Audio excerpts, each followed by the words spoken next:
What's good, y'all? It's your boy Ross back at again with another video. So we're gonna check out the moments that were not supposed to happen in the WWE Elimination Chamber. Elimination Chamber is this weekend. I'm looking forward to it. Should be a good event this year. It's gonna be in Australia. It's gonna be something hopefully that we can talk about and go back down memory lane in the future. Like, oh, that Elimination Chamber that was in Perth, Australia, that was a good one. And I think we may get that this year. Also, we should be doing like the 12-hour stream. So what we plan on doing on the main page, we're going to stream Friday Night SmackDown, and then we're going to stream all night leading up into the Elimination Chamber. It starts, I believe, at 3:30 a.m., 3:30 in the morning Central Standard Time. So we're going to be up the entire night, all the way leading up to Elimination Chamber. So make sure you guys join us for that all-night stream. It should be a good one, man. Looking forward to it. So we got to talk about some Elimination Chambers, and you know, it's the time of the year, man. We got to get into our Elimination Chamber bag. Appreciate all the love and support you guys have shown. The worst WWE.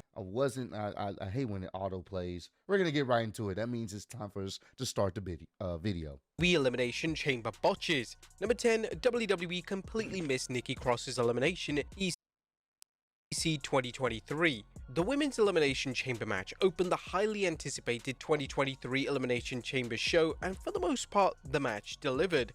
However, early on in the match, the WWE production team made a huge botch that made WWE look like amateurs. Nikki Cross would be slammed through the pod by Raquel Rodriguez, and this would lead to Cross's elimination. However, as Rodriguez was pinning the sinister Cross, WWE were too busy showing a replay of the exciting spot, meaning that they completely missed the elimination. Whilst this did give some weight to the anything can happen at any time storytelling and marketing tactic WWE often use, this was a significant mishap from WWE's production team and could have easily been avoided. Number 9, Or they just don't care much about Nikki Cross. Yeah, that could be a thing too. They don't care too much about Nikki Cross, bro. Rhea Ripley's vision is impaired. Chamber 2022. One of Rhea Ripley's strengths as a performer, particularly on the WWE main roster, has been her ability to recover from botches without too much fanfare. At the 2022 Elimination Chamber event, Ripley was competing in the women's match, and Ripley and Bianca Belair would perform simultaneous vertical suplexes on Liv Morgan and Alexa Bliss. However, this spot didn't go to plan, as Bliss's skirt would go over Ripley's head, meaning she couldn't see a thing. Whilst visually this was hilarious as Ripley looked rather comical, this could have been dangerous and could have led to an injury if Ripley did not act quickly. Ripley simply moved Bliss's skirt out of the way, and she played this off in such a cool manner that it didn't detract from what was a standout spot and a moment in the matchup. Number 8, Mark Henry's pod breaks. Well, you know, she's a professional. She knows how to improvise, and that's what you have to do. And once again, Rhea Ripley is going to be the star of this year's Elimination Chamber. She's going back to her home country. The pop she's about to get going against Nia is going to be great. I'm happy to see that for her. I'm very interested, man. The Elimination Chamber on the men's and the women's side this year is looking pretty good. I think with the women, it's kind of obvious that Becky's going to win, but it should be still an entertaining match. But for the men's, Drew is the highly favored to win it, but I don't know yet. We got to see how things play out with that. It's going to be very interesting. Can't wait for the show. Chamber 2015. In 2015, WWE decided to deliver something new when it came to the Elimination Chamber. Instead of the match being for the world title or a #1 contendership, one of the 2015 matches would be for the vacant Intercontinental title. Unfortunately, whilst this was a welcome booking move, virtually everything went wrong in the match, and the match isn't exactly considered to be an Elimination Chamber classic. The match was sent into turmoil when Mark Henry's pod broke, and this meant that Henry was forced to enter the match way earlier than intended.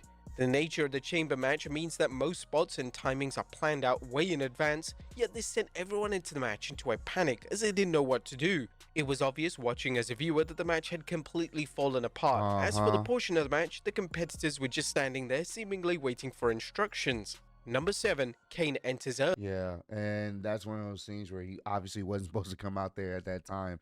And you don't just sit there, like, let me sit here and wait for my time. No, if the pod breaks, you got to go out there, I guess, and engage in combat. It looks awkward because no one knows what to do at this point. Everything's on the fly at this point. So it's one of those type of things that looks noticeable that no one knows what to do.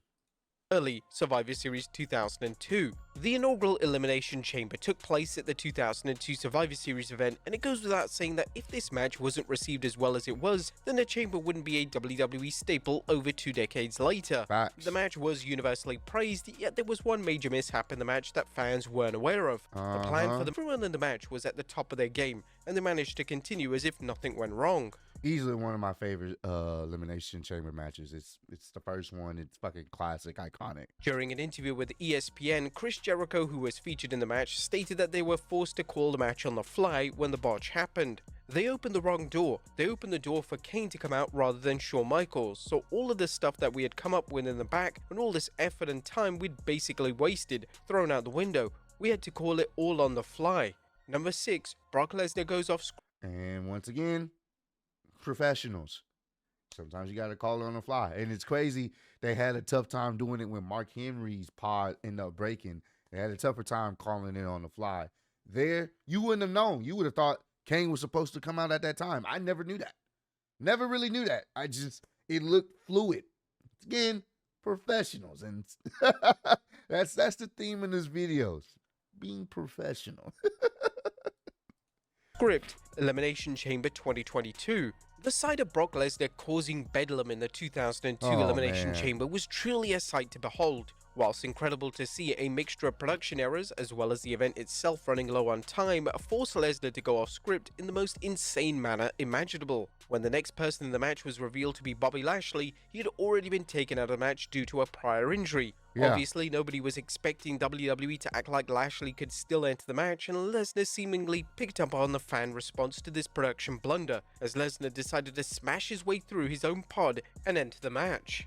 According to Dave Meltzer, the Wrestling Observer, Lesnar knew he needed to act, and that's why he forcibly entered the chamber. At the 9:20 mark of the match, the idea was that Lashley's pod would be open since it was his time, but he wasn't there.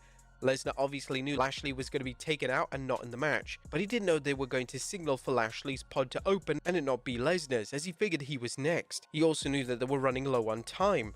Number 5, Test Elimination. I didn't even know that was a thing. I done knew.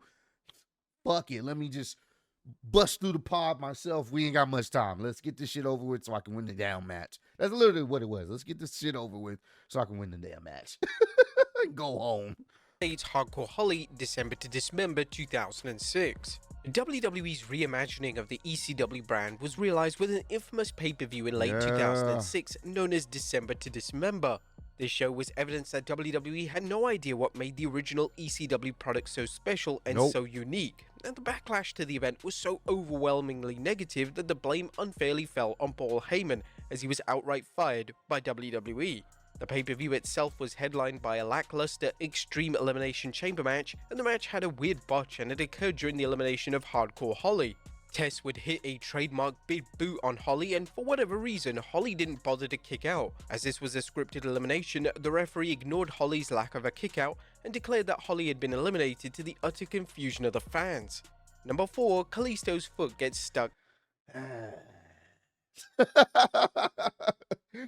Not every Elimination Chamber has been something that you want to remember. Hopefully that's not the case this year. In Chamber 2015. The WWE were rather ambitious in 2015 when they decided to book an Elimination Chamber match for the tag titles. A standard chamber match can be rather frantic, and doubling the names involved had potential for disaster. Whilst the 2015 tag title chamber match did feature some bright spots, there were numerous terrifying botches that highlighted the dangers of a chamber matchup. When Kalisto climbed to the top of the chamber pod, the New Day pulled his foot through. This was planned, however what wasn't planned was Kalisto legitimately getting his foot stuck. Kalisto spent a long time trying to free himself, and the WWE production team actively tried to cut away in order for him to have as much time as possible to free himself. Oh, Lord. Thankfully, after numerous attempts, the former US champion managed to free himself, and he was able to complete I like how Big E and Xavier and Kofi, like, the refs looking at him like, oh, we got our hands up. We're not touching him. his thrilling spots as planned. Number 3, The Undertaker falls through the door, No Way Out 2008. Throughout his career, The Undertaker hasn't had much luck when it comes to the Elimination Chamber. Nope. In 2010, he suffered substantial burns during his entrance, and 2 years prior, the dead man fell through the chamber door. The latter botch occurred at the 2008 No Way Out pay-per-view, and it took place when the dead man sold a headbutt from Big Daddy V. The Undertaker would fall backwards, and he was planning on falling against the chamber door to sell the impact, but for some reason the chamber door wasn't locked, and this meant that Undertaker fell through it. This was a reckless error on WWE's part, and The Undertaker even stumbled down the steel steps on his way out of the door, so it was lucky that one of WWE's top performers wasn't injured yet again due to WWE's negligence. And yeah, that's a great point that he wasn't truly injured, but it sells the fact that it was a powerful headbutt. You know, he wasn't even trying to oversell it. It's just gravity took over at that particular point. Number 2, Sarah Logan wipes out Natalya, Chamber 2020. One of the most popular spots in the Elimination Chamber match will see a wrestler jump from the top of the pod. This is made safe due to numerous wrestlers catching the wrestler in question, yet from time to time this can go wrong. And this was most definitely the case with the 2020 Women's Chamber. When Sarah Logan jumped from the pot with a crossbody, she was caught by Ruby Riott and Natalya. But whilst it looked fine at first, it quickly dawned on everyone that the spot was botched, and Logan's knee had hit Natalya in the face. In essence, this meant that Logan had performed a diving knee on Natalya, and it was evident based on Natalya's facial expressions that she was in total agony. It was reported that Natalya was officially checked over by WWE medical team, and despite some bruising, she was thankfully fit and well. And number 1, bro. This is why when people do the high risk maneuvers, it's not only just really high, really, to tell you the truth, it's more high risk for the people that's catching them, because you got all this weight coming down at you at a high speed. Sometimes an elbow can catch you, sometimes a knee can catch you. And as we're about to see with the number one, I guess you can say, moment that wasn't supposed to happen, you'll see, for those who don't know this moment, why the high flying spots are really more dangerous for the people that's receiving the spots or catching the person. Rob Van Dam crushes Triple H's throat, Survivor Series 2002. Triple H has made a career out of pushing through life-altering injuries in order to finish a match. During the inaugural Elimination Chamber, the game bravely took a 5-star frog splash from Rob Van Dam, who delivered the move from the top of the chamber pod. This move was horribly botched, as RVD's shin came down on Triple H's throat. RVD would reflect on the botch during an appearance on the Ruthless Aggression documentary, and this is what he had to say. It was not an easy calculation, and I was off. I think I overshot a little bit, and as I was coming down, my shin came right across his throat. I felt horrible about it, but of course he continued the match to the point where I don't remember even knowing that he was hurt, at least not that bad. Triple H's account on the botch from the aforementioned documentary is truly frightening. As I was lying there and I saw him go to the top of the pod, I was thinking, oh shit, he can't stand up right. He can't stand up straight. I'm looking at him thinking, that looks really awkward. I don't know if he can jump from there. It was just going tragically in the wrong direction, like I'd walk over somebody and they'd hit me, and as soon as I'd take a bump, I can't breathe again. It would all just inflame back up. The game somehow managed to finish the match as planned, and when it came to taking time away from WWE to heal, this appeared to be out of the question for the Cerebral Assassin, as he'd be wrestling on TV again within just a few short weeks. But there you have it, folks. 10 of the Some people may not have liked Triple H's run back in the day. I'm one of them. But I didn't even know that when this spot originally happened. I thought he was just selling. Once I found out that his throat had got crushed and he finished the match, bruh, that gotta give it to him, bro. It's not the first time Triple H has wrestled with a serious injury and finished the match. Gotta give it to him. He is tough. He's shown it, he's proved it, and he definitely has earned our respect, because the guy, once again, finished the match with a crushed throat. Crazy. But comment down below, let me know some other Elimination Chamber related videos you guys want me to check out this week.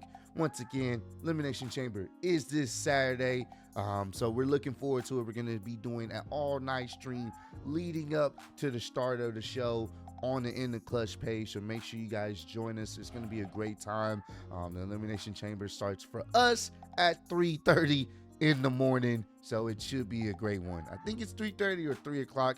Either way, it's gonna be early in the morning, and I'm looking forward to it. But I appreciate all the love and support you guys showing on the channel. Road to 150K, and I'm still the undisputed YouTube wrestling champ of the world. Appreciate y'all kicking with me. See y'all next one. Peace.